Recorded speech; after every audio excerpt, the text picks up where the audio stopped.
Jungle.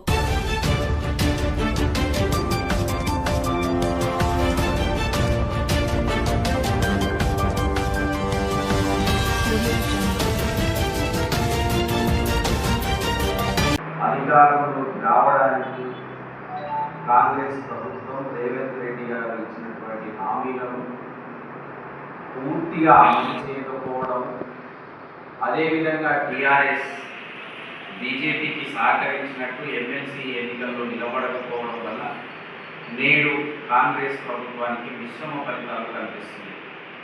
దీన్ని రేవంత్ రెడ్డి గారు గమనించి వెంటనే గత ఎన్నికల్లో ఎవరెవరికి ఏమేమి హామీలు ఇచ్చారు, ముఖ్యంగా గత టీఆర్ఎస్ ప్రభుత్వం హాయంలో భూ కబ్జాలకు పాల్పడిన వాళ్ళను, అదేవిధంగా చెరువులను కాపాడుతా అని చెప్పి హామీ ఇచ్చి హామీ నెరవేర్చకపోవడం, ప్రభుత్వ ఉద్యోగులకు నూతన పెన్షన్ స్కీమ్ని రద్దు చేసి ఓల్డ్ పెన్షన్ స్కీమ్ తీసుకొస్తానని చెప్పడం, ఇటువంటి కొన్ని రకాలైనటువంటి హామీలు ప్రజల్లోకి వెళ్ళిపోయినాయి.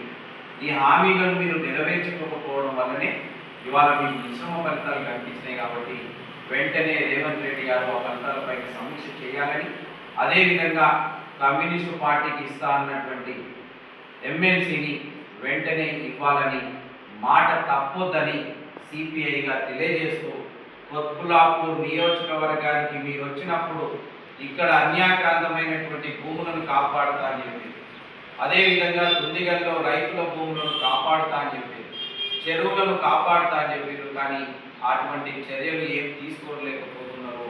ఇక్కడ కూడా కాంగ్రెస్కి వ్యతిరేకమైనటువంటి భవనాలు వీస్తున్నాయి.